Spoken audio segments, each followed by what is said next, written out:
is a test of the emergency broadcast system. This is only a test. DJs and MCs. This DJ, he gets down. Listen to this jockey's introduction to Two DJs and a mic with your host, DJ Mike Is that a timetable? and DJ JP. Well, get on it. It's your turn. Give me the mic.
Welcome to another edition of Two DJs and One Mic.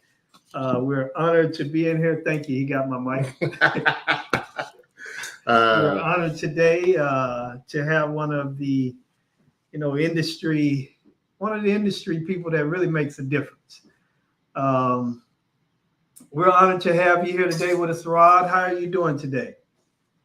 Good. Thank you very much for having me on your show. Great to be here. Yes. Well, really, the honor is all ours, man, because we always are shocked and grateful when people tell us yes, because we're just up and coming. We've been doing this, about 6 or 7 months, Mike? Yes. Yeah, about 7 or 8 months. And it's just really cool to have, people say yes. So we thank you for saying yes. I see my man Logan from OKC then logged in. So I don't know if you can see the guests or whatever, but we'll say hello to a few people as they come into the room. But we're so honored to have Mr. Rob in. So we're gonna get right to it and just hit it. Oh yes. So you started out as a DJ, right? So what got you started as a DJ and why? I started back in 1987, so I'm an old guy. Okay. And I was at university, and it's kind of funny, but a girlfriend of mine from 1987, they needed a don't laugh free DJ for their prom. And No, we're not gonna lie. We've been there, done that. And I had a big record collection because I'd been going on Saturdays. Like CDs had just come out, and there was a lot of records over at yard sales or garage sales. I don't know what they call them over in Dallas, but I'd probably collected 1,000 or 2,000 records, and it was just a big hobby of mine. And she basically said, do you want to DJ this function? And it's like, well, I'd have to buy a couple of turntables and a mixer and some speakers, and I did all of that. They weren't the best ones. They weren't the Technique 1200s. There was like a Gemini cheaper version of them and all that. But I made the investment, That night went very well. Next thing I knew, the Federation of Students at my university was calling me to do all kinds of functions. So it was mostly things that I did at university for the first couple of years. And then I actually did a wedding in 1989. And if most of y'all don't know, we're going to go ahead and say it. Rob is where are you at in Canada? Niagara Falls. Oh, really? Wow. Yeah. I was up there early this year, so I know exactly where you're at. Yeah, how cool. I can really relate to that. Yeah, me and my wife came up there in September for our 16th year anniversary. And we did a little time in Buffalo, a little time in Niagara Falls on both sides, and then we went to Toronto for a little bit. So next time you're down, two or three times a year, friends of mine come up from wherever, and I'm happy to give them a tour. Usually I take them up. There's a tower called the Skylon Tower, which has a revolving dining room. I usually whenever we have guests over, I usually take them over there. My wife and I actually do that every Christmas. We don't make Christmas dinner at home, but we go out to the Skylon for Christmas dinner at 4:30 p.m. on the 25th. And so I'm happy to, like I said, I don't know if that's the restaurant we ate in, but we did eat in one that was up and it overlooked the falls. So we had our anniversary dinner up there in one of those, in a restaurant up in the sky somewhere. So yeah. There's most of the hotels, their top floor is like a restaurant overlooking the my favorite one is the Skylon. Okay, well, I'm gonna have to take you up on that because I really would love to go back and take my mom up there to let her see Niagara Falls because it was so beautiful. Yeah. Wow. Yeah. Cool. Wow. Okay, that's cool. I didn't know you were right there, man. I would have called you. Hey, Rob, let's chat. Well, we're gonna get back to your DJ story before okay, go ahead. I'm so excited. Please continue with your story, sir. Well, I DJ'd for a whole number of years. I actually left the business in the mid 2000s. I kept on going to Mobile Beat. I'd written the DJ companion book, and we were selling limbo sticks at the time. And like I said, I used to love going to exhibiting at the Mobile Beat show every year. I did that I think I've been to every single Mobile Beat show except for two of them. I never went to the first one, and due to a work conflict, I think I had to skip 2003, if I remember right. But I've been to, the other 25 or so shows. I was at 23 of the 25 of them. I'd left the industry for a few years in the late 2000s. When I came back, I was offered a job at a company called Flashpoint in Kitchener as operations manager. And they just, by the way, we also operate 13 photo booths. This was in 2011. I knew nothing about photo booths, but I learned real quick, had a lot of fun with it. And I was actually back in 2013. I'm not going to mention any names here, but I was repping a few photo booths and all of that. And one of my suppliers suggested that somebody needs to run an expo for photo booths. And I did some research, contacted some properties in Vegas. Some of them didn't even return my phone call, but the one property I really liked was South Point because Mobile Beat was there. It was only there for 1 year in 2007. So the property had just opened at that point. And I loved the property. I thought it was fantastic. Then they moved it to the Riviera for a few years, and that was okay. But I went to the South Point, and they said, well, this is what, these are your costs. This is what you need to do and all that. And the show is basically born. We announced it. It was actually a very quick, we announced it in December of 2014, and the show was in April of 2015. And I was expecting 300 or 400 people, but we lucked out. We ended up, the first show, we got 1,350 people at it. Oh my God. And then over the next 5 or 6 years, it slowly grew from 1,350 to over 4,000 people.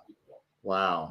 And so are you still getting those numbers, 5,000 every year, or 4,000 and 5,000 every year at South Point? Yeah. the only year, every year we've had an increase in numbers. The only year that we went down right after the pandemic, we had our first show after the pandemic in February of 2022. And that year we went from 4,100 people to 3,700 people. That's still But good. considering everything, people thought it was a success. Last year, we ended up going to 4,700, which was the highest number we ever had at the show. Does that include both shows or just the photo booth? That's both.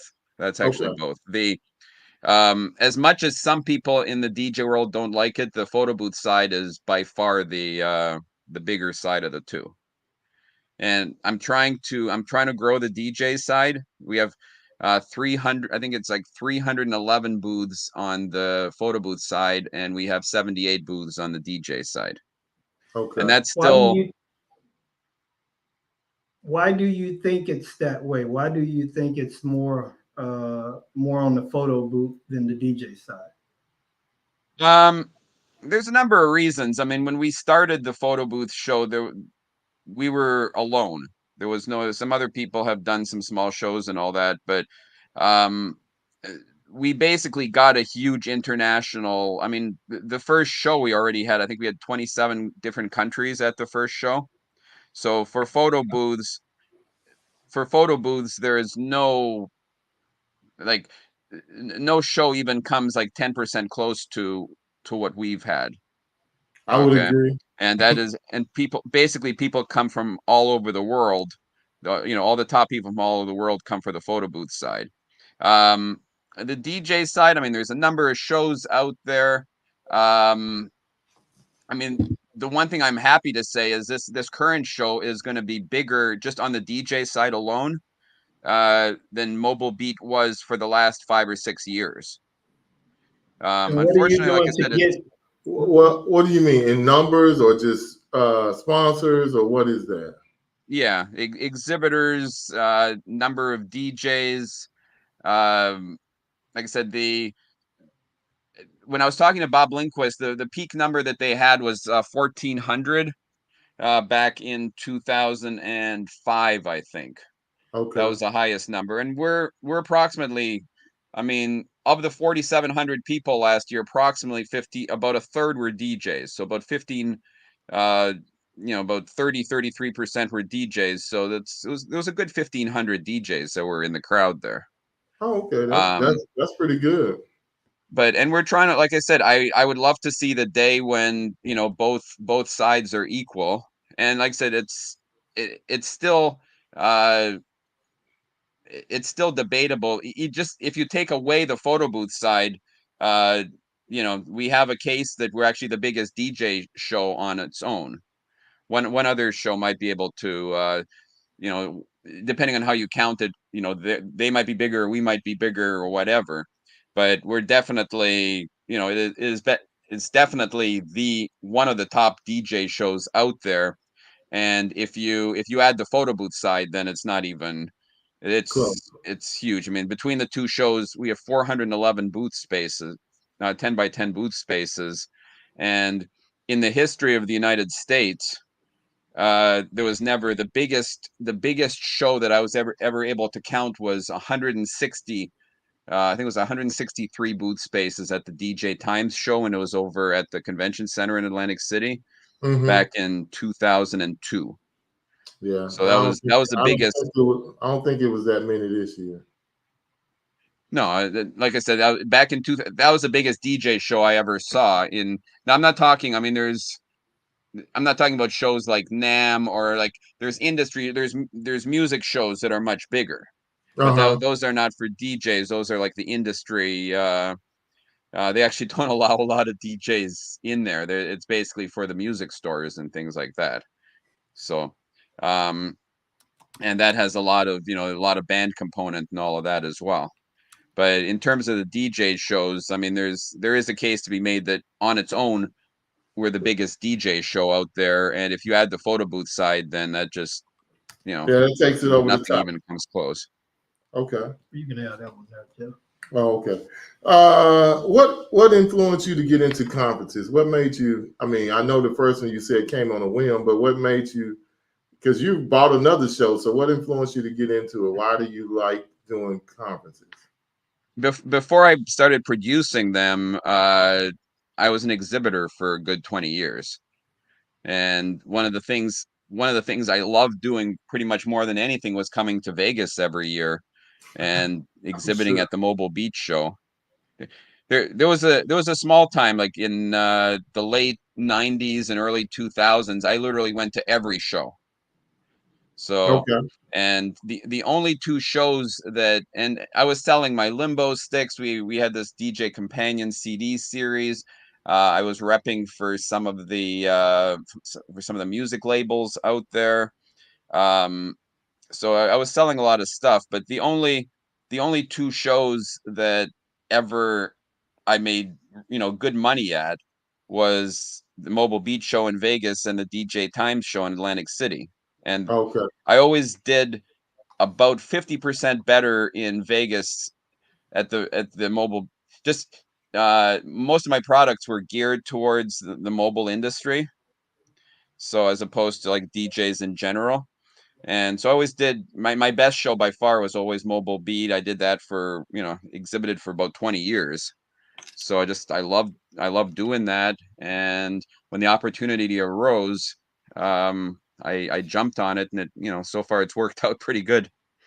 Yeah, it has been pretty good, and it seems like it's growing. So I'm glad to hear it's growing and it's continuing to grow, and that's a good thing. So, wow, I'm glad you took it on and it didn't just go away, because I thought I've only not been to one, this Midwest DJs, but I really think Mobile Beat was one of the best before it went away. So I'm gonna have to come back out and check it out again, and with the combination. And what I mean, in your opinion, what is so important about continual education, not only just as a DJ but as a business person? Well, I've always thought, the education classes are great. I've been going to these for 30 years, and you have some great speakers, you have some not so great speakers. I've always thought that what you learn the most is in the hallways. It's just, you're basically there with 500 other DJs and you're sharing notes. I know on the photo booth side, some of the companies that are there now are, and once again, I'm not mentioning any names, but I know companies that exist now because they met at a photo booth expo 8 years ago. You mean like they actually that collaborated, or they formed a company? Or are you talking about people selling stuff, or what do you mean by that? Yeah, they had their own companies. They met at Photo Booth Expo, and now they're partners. Oh, okay. Wow. That's interesting. And, yeah. And also, like I said, because of the international component, we're working very closely with the in the UK. Like I said, I'm actually going to be partners with them on the European shows. And like I said, it's basically drawing people from around, for 1 week, you basically come together and share ideas and, find out, who you can best work with.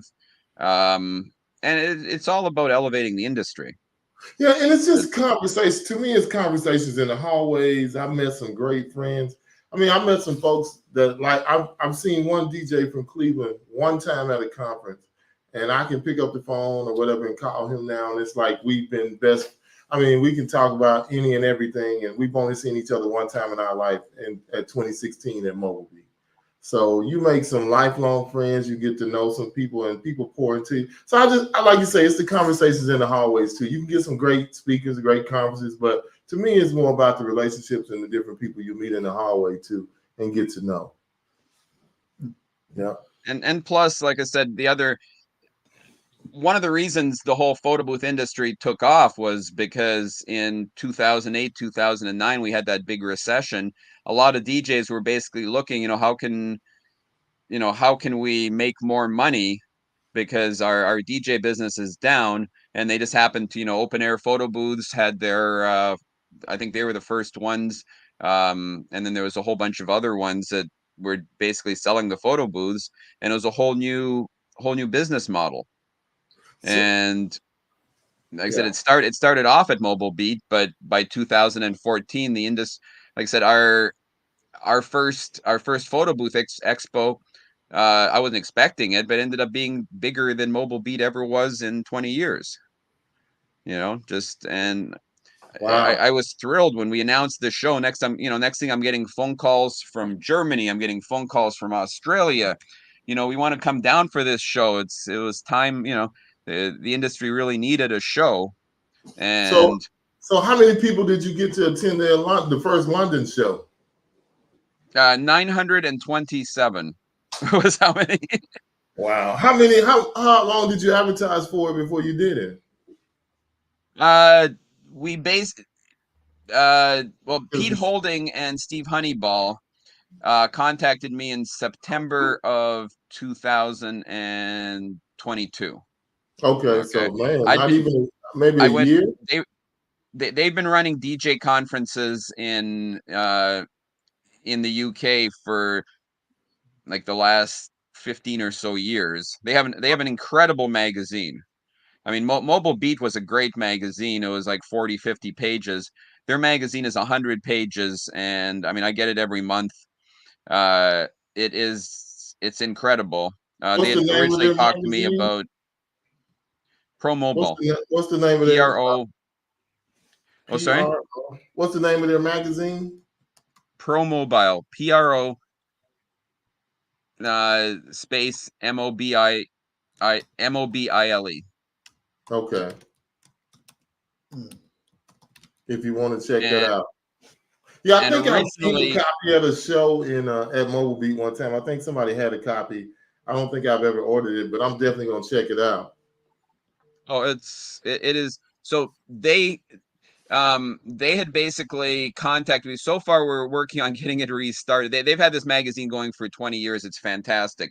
They wanted to expand to the US, and when I bought Mobile Beat, I basically bought the intellectual property and the name. I had a huge interest in the conference itself, but I wasn't that interested. The magazine wasn't my thing. Yeah. And it's definitely their thing. And Jason Walsh of the US Disc Jockey Association had contacted me. So we were all going to work together, and we're still working on it. Hopefully the first issue is going to come out at the Mobile Entertainment Expo in February. At least that's the plan right now. Okay. But I went to a couple of their DJ shows, and they just put on a fantastic production. It wasn't a huge show. I bet it was pretty cool to go to a DJ show in London. And yeah, it was actually just north of London, but in Solihull, near Birmingham. But it was a great show. I had a great time, got to know them, and they contacted me in September 2022 about licensing the Photo Booth Expo brand to basically run a show in England. And there had been, we actually tripled the number of people that the shows in England. I never saw any official numbers, but I went to the shows that they had in 2017, 18, and 19. This was a totally separate party, nothing to do with us. And I estimate they got about 300, maybe 350 people at their shows. And the only thing was they were about 2 hours north of London. Okay. So it was harder for people to get to. So one of the things I insisted on is it had to be in the Greater London area. Our show, I mean, it was literally 6 tube stops away from Heathrow Airport. So we tripled we had tripled the previous show. So the previous shows had 300, 350, and we had 927 people. So there are some things that's going right. So we have a question from the audience. We're going to drop this in real quick. I hope you can see it on the screen. He said, why South Point instead of another hotel closer to the Strip or on Fremont Street? Okay, number one, there is nothing on Fremont Street that has the capacity to be able to hold our show. Okay. there are plenty of and I love Fremont. I've stayed at a lot of the hotels on there. I love Fremont Street, but there's no hotel that has the capacity to hold our show. We did move it to the Westgate for a couple of years. In my personal opinion, I'm not saying that South Point is the best hotel in Vegas because I have the show there. I have the show there because I think it's the best hotel in Vegas. Okay, for our purposes. And there's a whole bunch of things. If number one, if you go to the Strip now, you're going to be paying $20-$30 a day in parking. Parking there is free. Okay. It's a huge property on its own. It's got, I think it's 2,135 rooms. We actually last year we sold 4,100 room nights. So it's got the capacity for a show like ours. We actually rent about 120,000 square feet between the conference center and the exhibit hall. We rent about 120,000 square feet worth of space. And the like I said, I've looked at the alternatives, but the thing I love about South Point is that you basically get Strip quality at locals pricing. Okay. So but there's a reason behind the madness, and you're not just doing it just because you got to, it's better for us too, not just better for you. Well, yeah, I mean, if somebody really, they've never been to the Strip, they want to go to the Strip, fine, whatever, $10 or $20 Uber ride, and you can be there. It's exactly 6 miles from the center of the Strip. Okay, so it's easy enough to get there, but like I said, if the same buffet that you can get for $18.95 at South Point is like $52 on the Strip. Okay, the same rooms you can get for $85 at South Point are $185 or $285 on the Strip. So everybody's basically telling me they basically want the show to be on the Strip, but looking at all the different factors, there's of the 20 factors to decide on a property, South Point is like number 1 in 19 of them. The only other thing was, if they moved it 6 miles over next to the, right on the Strip. But like I said, if that was the case, like I said, you'd be paying, double for your food. You'd be paying double for your room. You'd be paying for the parking. You wouldn't. I had so many. We actually moved it to people were saying that after the first year. So it's like, okay, we moved the show to Westgate for a couple of years. And so many people were telling me they wanted back at South Point. They said South Point is so much better a property. It was like, 20 to 1. I had the occasional person that said, well, we get free rooms at Harrah's, so we liked it better at Westgate and all of that. But I had literally 19 out of 20 people were telling me move the show back to South Point. And South Point is literally everything. It has everything you need. It's got 11 restaurants. Some of the best parties that we have are in the showroom. I couldn't get a showroom over at the MGM Grand or something like that without spending a couple of $1 million with them. And we have just everything at that property is amazing. And it's one of the only non-unionized properties in Vegas. It's like fiber, and the only reason it's not is because they pay their staff better than what the union pays. Wow. They keep it non-unionized by making sure that if somebody's making $80,000 on a union property, they pay them $90,000. Wow. That's the good things we find out by you coming on the show, because we could have asked somebody, but we're getting it straight from the horse's mouth as to why you have the show at South Point. So I hope that answers the question from Mr. Cedric. So, Mike, what else do you have on your mind? What else?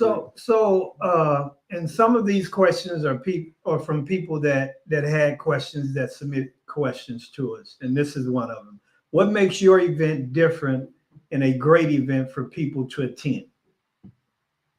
One of the big advantages of coming to this show versus any other DJ, and all the DJ conferences are fine. You should go to any of them and possibly all of them.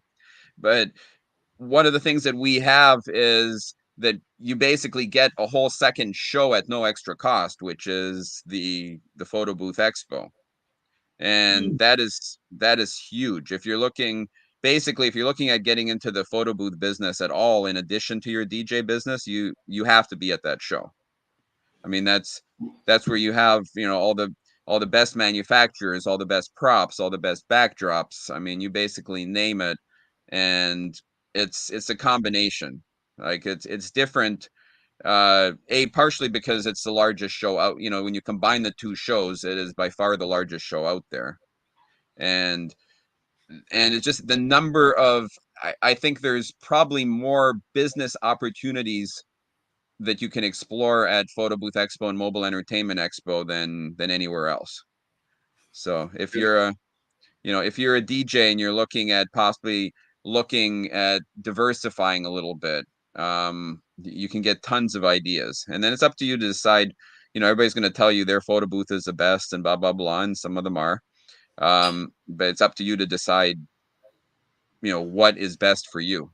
So, and I'm glad you said that, because I love to go and put my hands on a product and look at it and touch it versus looking at it online, because looking online you get one perspective, but actually being able to see it and have somebody demo, use it yourself and touch it, there's nothing like that. And I love that, because I try to buy all my stuff after I fell in love with a photo booth this time at what was I at, Mike? Wedding MBA. Fell in love with this photo booth, not needing one, but I bought it because I loved the way it was, and I thought it was totally different and unique. So there's nothing like putting your hand on a new controller or new lighting, or seeing a new light in action, or Jared doing a light demo, or just anything. So to me, that's one of the good things. And I will say that showroom floor for the photo booths when I came to MEX the first time was off the charts as far as everything you wanted to see. It was a lot, Mike. It was overwhelming, brother. Yeah. So this is another one of the questions. Another question. What is your selection process for speakers? Do you have a committee, or do you interview them, or how does that work when you select your presenters for the show? Yeah, we have a committee, and what we do is every year approximately half the speakers return. So we send out a survey, and we like to hear. I have a few people that are at all the seminars that basically tell me, this guy was great, this one was not. They actually rate the speakers from 0 to 25 in a whole bunch of categories, and so we bring back the best ones, and then for the new ones, we have a lot of people that apply to be speakers, and roughly our selection is roughly about 1 out of 3 that we actually pick, and it's a combination. It's not just the speaker. We try to get a larger variety of topics. We don't want 20 people speaking on SEO. We try to mix it up a little bit. I'm looking for people that are passionate about their topics. I have so many people that basically say, I want to be a speaker, or what do you want to speak about? Well, I can speak about anything. What do you want me to speak about? It's like, no, I want somebody that is passionate about what they do, because that will reflect. If somebody isn't passionate, if they're just, saying stuff, people aren't going to pay attention to them the way that they will if they're excited about it. So, but we generally the speaker applications come in April and May, and we get together. Generally, we get together by Zoom call. In most of the speaker decisions are made in August and September. And so, what's the best time to submit, or when does this? If you're thinking about speaking, when should you start working on submitting your package? April. Okay. April or May at the latest. So right after the show, you might as well start working on submitting your package. Yeah. I have so many. I can tell you right now, I'm going to have 20 people that are going to email me or call me or whatever. It's like, we want to speak at the show. Well, it's like, we just set we just set the program 3 weeks ago. So it's like the program. So for next program's year, there. 25. No, go ahead. Yeah, go ahead. No, I was just saying, this is just another one of the questions from our audience. So in picking the speakers, is diversity big for you guys on picking the speakers, or is it just about what they're speaking about and their passion? Number one thing that we look for is what. Yeah, I don't put quotas on. I'm looking at the topics. I'm looking at the topics and what they're speaking about and whether they're passionate about it. And it's not going to be. I'm not going to say 40% of the speakers are going to be women because I don't think we turned down next to nobody that's wanted to speak, but in an industry that's 90% male, it's hard to put quotas in there. But no, I'm looking for topics. I'm looking for passion about what they want to speak about. Okay, so so I mean, I know we don't need a criteria. I mean, to pick a certain number or whatever. But I'm just going to ask this question. Nobody asked this. How do we get more diversity in the speakers? Because a lot of people are saying they don't want to come because it's the same people. There's no diversity. And then I had to dispute them because I said at Wedding MBA, not that I've been to Max in the last 2 years, but Wedding MBA, the first 5 speakers in the DJ room were all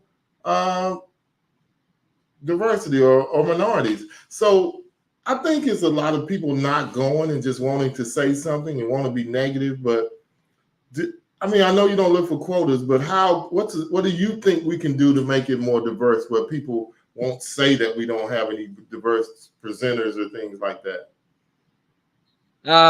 Well, the one big thing that we're working on is for the Spanish Latin community.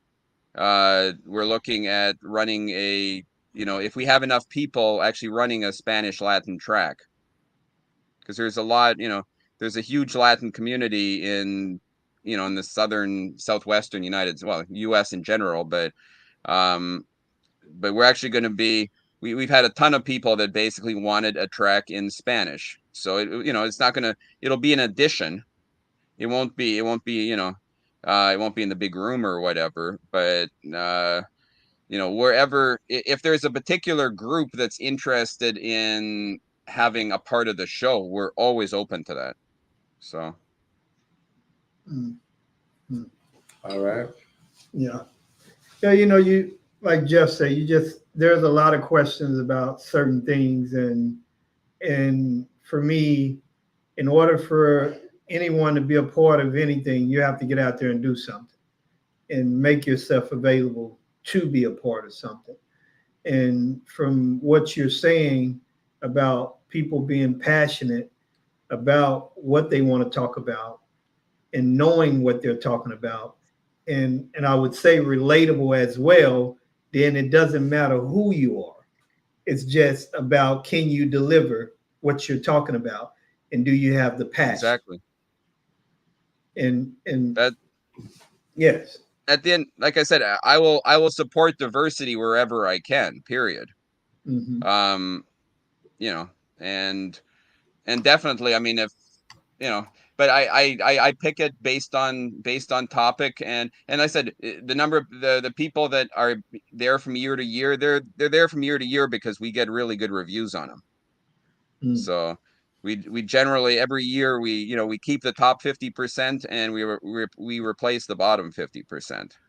And only way people can is stepping up and having topics that they're passionate about, relatable. And I guess I don't get people to understand that all you want to do is sit at home and complain about what you're not doing when you're not doing anything. So, I just don't get it. So I'm kind of, I want to see diversity, but also if you're going to sit at home and complain, don't complain if you're not there to make a difference.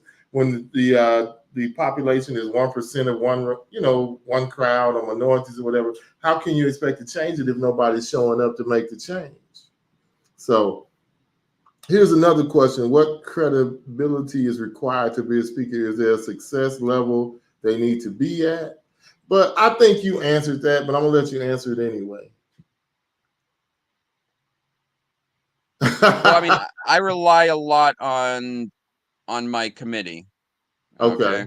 So it's not just Um, you making that decision; it's the committee. No, yeah. I probably a lot of it is me. I'll be honest on that. I've probably gone to more, and I would challenge somebody to basically list that they've been to more DJ shows than I have since 1990. I would have to do the exact count, but I would say since 1990, I've probably been at 2/3 of all DJ shows, period, in the United States, and that's a lot. So I've gotten, I've gotten to know a lot of the people that are in there. Like I said, at the end of the day, and the other thing that I'm looking for passion, but I also know that I might have two speakers at my show that are going to say the exact opposite. And the best example that I can think of that is one person's going to say, you know, people like to buy, they don't like to be sold. So always, always put your pricing out there. If you don't put your pricing out on the website, people aren't going to call you because they don't want the hard sell. And then person B is going to get on stage and say the exact opposite. It's like, never put your pricing out there. You have to have the opportunity to explain your value to them. And I've heard the whole thing. And the fact of the matter is, neither one of them are either right or wrong, but it's good to listen to them and then see what applies to you. Mm. And I would it's, agree. Yeah. I mean, well, I don't know if I've ever seen anybody where they kind of like opposite of each other to that extent. I mean, I'm sure I've heard people speaking, because most of the times you get people trying to explain why you should put your prices out there, not you should. Because Mike was convicted in Chicago by Shannon, because she said, that was Alan Berg. Alan Berg convicted him because he's never had his pricing out there. And he showed him or gave him different reasons as to why you should do it.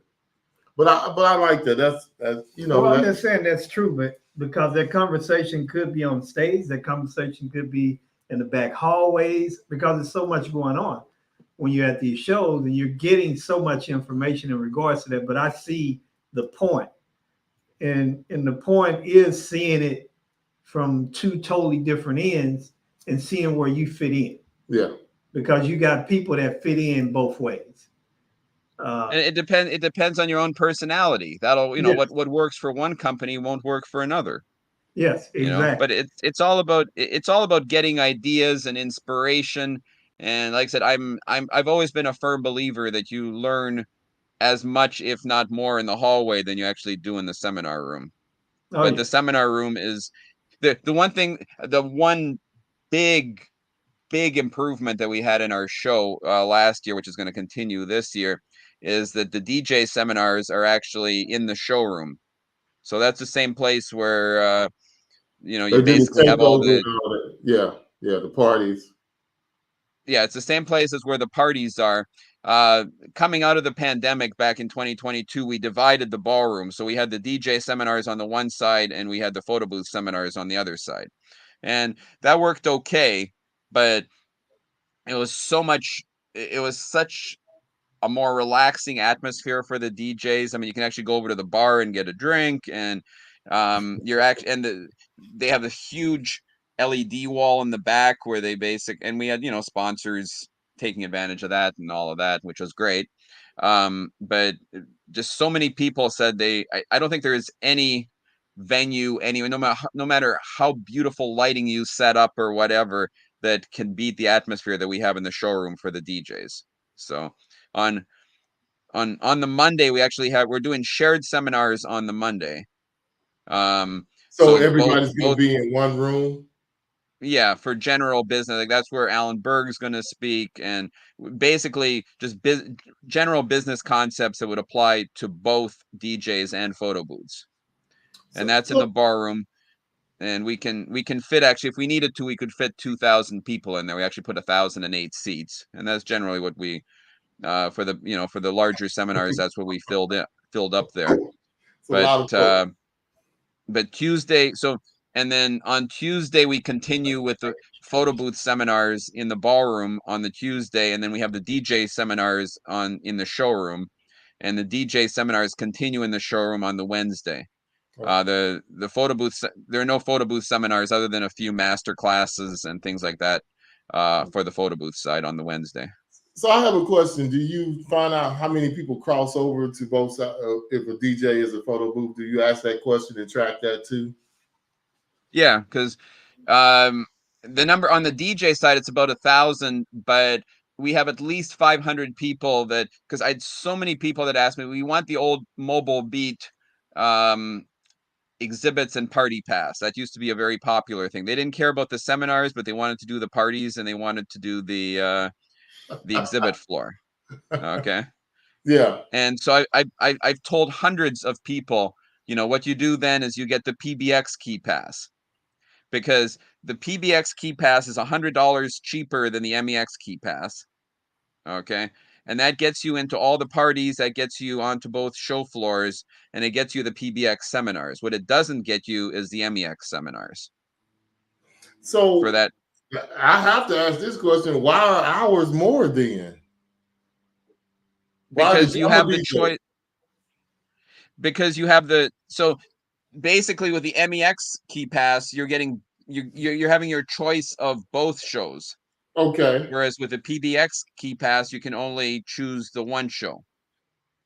Oh, okay. All right. And there are I have so few DJ people that don't. If I had enough DJ people that didn't want to do any of we don't want to see Alan Berg on Monday in the big, in the ballroom and all of that, then I would basically say, well, it's this price for one show or it's this price for both shows.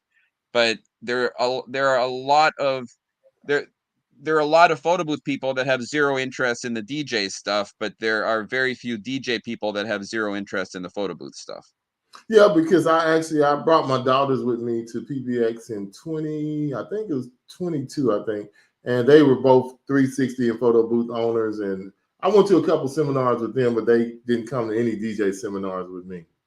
So yeah, I understand, and it's a lot more photo booth people than it is DJs, and I think our craft is a little bit harder than setting up a photo booth and taking pictures. So yeah. Like I said, it's a question of it's a question of one show or both shows. Okay, I got it. I understand it now, and I really respect and love the fact that you came in and you explaining everything to us, and there's no shaky ground. You're giving it to us straight raw, no chaser, Canadian cold. Canadian cold. I mean that bitter cold, that Niagara Falls cold. Woo! Yes. So what is it that keeps you motivated to continue to do what you do? Like I said, I like all of us, I'm sort of a serial entrepreneur. You throw stuff at the wall and see what sticks. Is your name Keith? Is your name Keith? Casey. No. I think a lot of us share a lot of the same qualities in that sense. Okay. And probably 80% of the people that are in the DJ business have that as well. But I've tried a lot of different businesses. Some have worked fantastic, some haven't. Just the whole, like I said, when the first year when I was expecting 300 to 400 people and we had 1,350 show up, and then the second year that grew to 2,100, then 3,000, then 3,700. I like I said, I really enjoy, and my favorite moment of the entire year is when we open up the show floor and there's a good 1,000 people or more waiting to come onto the show floor, and 15 minutes worth of people flooding in. That's what keeps me motivated. I love doing that countdown and welcoming everybody onto the show floor, and it's like just knowing that I had my part in setting up who was where, and it's an entire year's worth of work to get the thing set up for 4 days. So. Yeah. Wow. Especially when you say you go down. Does your wife go down with you on that 5-week or that 40-hour drive, or does she fly down? No, actually, she actually still has a she has her own full-time job that she's at, and she only gets She gets 3 What? weeks worth of vacation. So one of the weeks, one of the weeks she basically is at PBX. Okay. We're doing a cruise together in July. We're going to be flying to Southampton in England, and then going to Brussels, Belgium, Amsterdam, 3 stops in Norway, and 3 stops in Iceland before coming back. Oh, So wow. that's another. The whole cruise is something like 11 days, but that's, like I said, she gets 3 weeks of vacation, so that's that's most of it right there. Canadians had better vacations than Americans. Sorry? I thought Canadians had a better vacation plan than Americans do. I don't know about that. Because I don't know. We get 3 weeks most places. And then in Europe, you go over there, they laugh at you because they get like 2 and 3 months a year off. It was one guy, y'all work that long? I was like, yeah, man, we only get 3 weeks. He's like, no, we get like a whole month or something off over here. So I thought maybe Canadians had more of a, instead of being Americanized with those 3 weeks or 5 weeks or whatever we get. So has she not been on the job yet? Was she reached the 5-week mark yet? Well, it's kind of funny actually, because I mean this would be a long story and nothing to do with the show. Never mind. She actually had 5 weeks at another job. Oh, okay, I know. She went backwards in time. Okay, But this one basically paid. This one paid her double what the one that gave the 5 weeks did. Okay, we understand. Vacation or money? Money to take vacations. No, we understand. So anybody else got any questions out there? We're gonna Mike, I know you got a few more questions, but we got any more questions out there because this is the time the man came on, he's answering the questions, he's being truthful, he's being honest, he's giving it to us raw. And I believe in trust now after I've heard everything he had to say, the processes and everything. Yeah. Well, somebody asked this question, but I think Rob answered it. Okay. And they asked what people learn there that they cannot learn online through research. We don't have to ask Rob that question. Well, no. I know the answer to that question. But go ahead, Rob. Well, honestly, like in terms of the actual education, you can basically go to YouTube. Yeah, you can go to YouTube, and if you really want to get, if all you're looking for is the education, it's a lot easier just to spend a day in front of YouTube. But you're not going to get the inspiration there. You're not going to be able to. One of the things that we've definitely achieved on the photo booth side, and we're working on, I think we're getting there on the DJ side, is this is the one time every year that you basically get to meet with all of your friends in the industry. So you can do phone calls, you can do the Zoom chats, you can do all of that, but to be actually able to get together at the same place at the same time, that helps feed what you can. You're, like I said, you met somebody in 2016 and now you're good friends because you met them in person in 2016, and they're just things that you can do in person that you cannot do through a million hours of learning off of a computer. And not to discount any of that. It's all there and it's all great, but you need both components. I think that's why back when the pandemic hit, it's like every trade show out there tried to, and we did the same, tried to basically go virtual. But the fact of the matter is, people want to meet people in person. And human interaction. Yeah, human. I agree, and I love it. Like I said, I made some great friends. Mike has made some great friends. How many times are you going to get to sit down and have a conversation with Cubert? How many times are you going to get to sit down and have a conversation with Rob, the guy who owns the photo booths, PBX and MX? How many times are you going to get to sit down with Keith, Bill Herman? I got to. Don't forget about Rudy. Me and Mike got to sit down with Rudy last year. I mean, that's because we're doing interviews, but those people are actually there. And if they're not, a lot of them are nice enough to take time to talk to you, like Dallas Page did 2 years ago, where he took pictures with everybody, hung out and did all that. So like I say, it's the relationships you make in the hallway. You might meet, you're a DJ, but you meet somebody in the photo booth industry that blows you away, like you say, that you want to collaborate with, or gives you some great ideas about doing something different in your photo booth game as a DJ. So there's just so many different things you can get at a show. And I really, I mean, I was mad with myself because I didn't discover them until 2016. So I'm like you, Rod. If I counted from then, I've probably been to 2/3 of all the shows since I discovered them in 2016. I'm trying to tell myself I need to take breaks, but you've almost sold me on going again and add another show to my show. I'm like, okay, I'm trying to cut back, but you made it sound so good. I'm like, man, I might have to tell Mike we're gonna have to go to Vegas in February because I just hate missing the opportunity to meet new good people. So that's why I go, because I just love meeting the people and the conversations, and I might learn something, and seeing the different shows and the parties, and it's cool to be around the people that do what you do. Yeah, like I said, we were talking before the show started here. Let's get you guys set up at the show, and Yeah, we love to come out to do it and have go ahead. I'm sorry. Shut up, Jeffrey. Be quiet. Okay, I'm gonna be quiet. Go ahead. I mean, you have this huge audience of people that probably listen to you every week, but have never met you, and here's their big opportunity to actually meet you in person.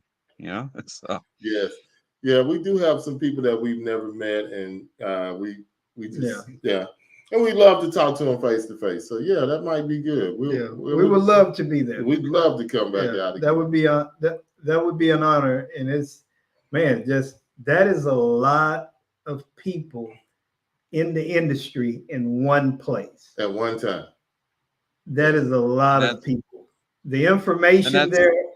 Man, you would be on information overload.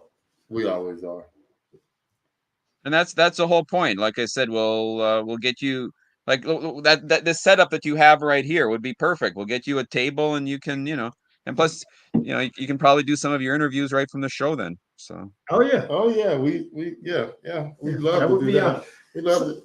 Yeah. So what gem would you leave us with, Rob? What is a gem that you would leave us in the audience with? I would say never, whether you come to this show or another show, never stop learning, because things change every year. And what's current this year probably won't be current next year. And what was was current last year is probably different now. And, and have and don't take life too seriously. Just have a lot of fun. We're here. Yeah. If we're lucky, we're here for 100 years, and let's make the most of it. Yes. And you also said something when we were talking before we got on about the elevator going up and down.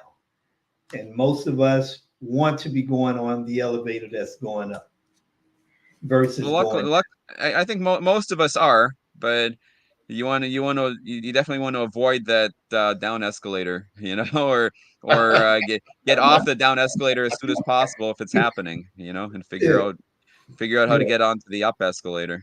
Yes. Okay. Yes. Yep. So when do you start your journey to Vegas? Yeah. I haven't figured out on the exact day, and it's probably going to be around. I'm going to figure out how to avoid snowstorms. So if I hear that there's snowstorms coming in the next 4 days, I'll either try to beat it or I'll wait till it's over. Oh, okay. Are you coming through Dallas? Are you coming through Dallas this year? He said no. I'm not coming. Well, I'm coming through Texas. I'll be going through Amarillo. I generally there's two ways that I drive down. Okay. Mm-hmm. I always I have to pick up. I've got a storage unit in Niagara Falls, New York, that I actually run the business out of. So I don't go the fastest way would be through Detroit, but then I can't hit my storage unit along the way. So I cross the border right in Niagara Falls, fill up my car with stuff from my storage unit, and then I always go down to Cleveland and down to Columbus. But once I get down to Columbus, Ohio, then the question is, do I head out west and go through St. Louis and then down over to Oklahoma City, or do I go down to Cincinnati and then Memphis, Little Rock, Arkansas, and around that way? Wow, that seems like a great trip, but that's long. Woo.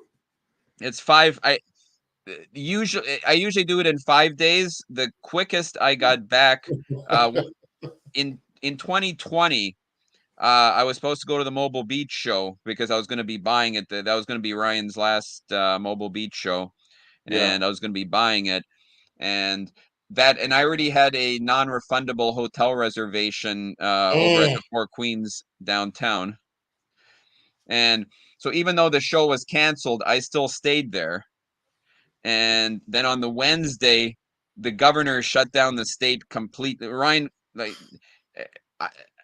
I thought Ryan should have run his last show regardless. Like, even if only a third of the people were going to show up, just get the show through.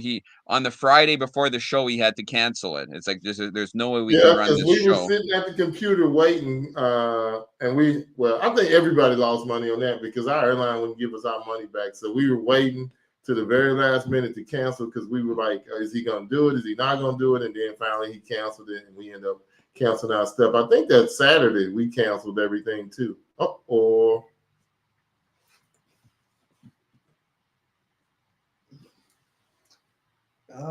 we lost Rob for a minute. His camera is down, so he'll come back up.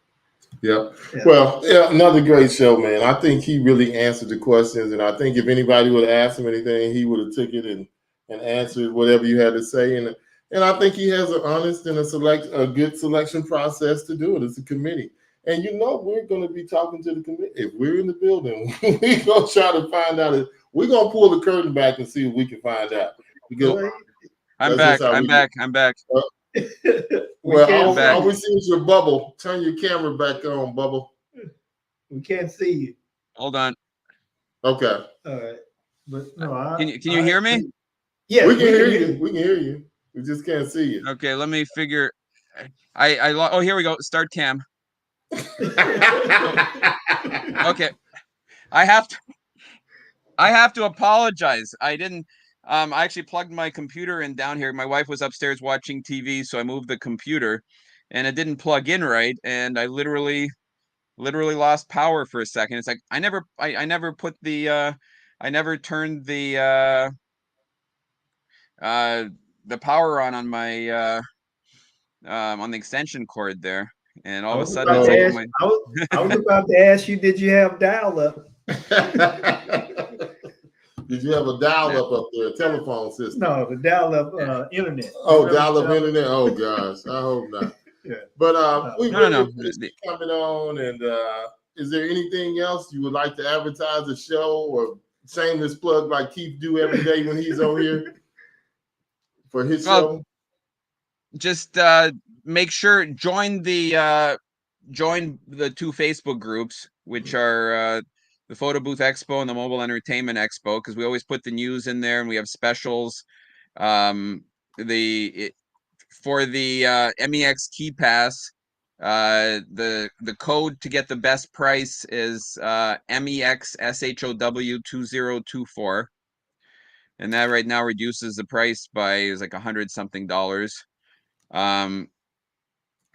Like what I said, I get on our email list. So if you go to either website and then just join the email list, you'll always get the latest show information and specials. What was the code again? Discount code? Yeah, if you're getting an MEX Key Pass, you have to get it at the MEX site, mobileentertainmentexpo.com, and the code is MEX, as in Mobile Entertainment Expo, SHOW 2024. So MEX SHOW 2024. If you just want the exhibits only, if you're not interested in the seminars and the parties, then put in code MEX Exhibits 2024, and that reduces it from $50 to $35. Okay. And if you wanted the old Mobile Beat DJ and Party Pass, or sorry, not DJ and Party Pass, Exhibits and Party Pass, then you go to photoboothexpo.com and basically get the then it's PBX show 2024. So PBX SHOW 2024, and that gets you everything except MEX seminars. Okay. And one last thing, it just hit me. How how do they? Is it on the website if you want to sign up to speak or to go through the process to speak? Is that on the website too? No, just Hit you. basically to speak, you just email. There's a contact form, and you can either just say you're interested in speaking or email me at the Mobile Entertainment Expo at gmail.com. So it's like THE and then Mobile Entertainment Expo, just like the website at gmail.com. That goes right to me. And just say you're interested in speaking for 2025. Probably in the next month, I'm going to have the speaker applications for 2025 set, just because like at this point, like I said, the program is all set.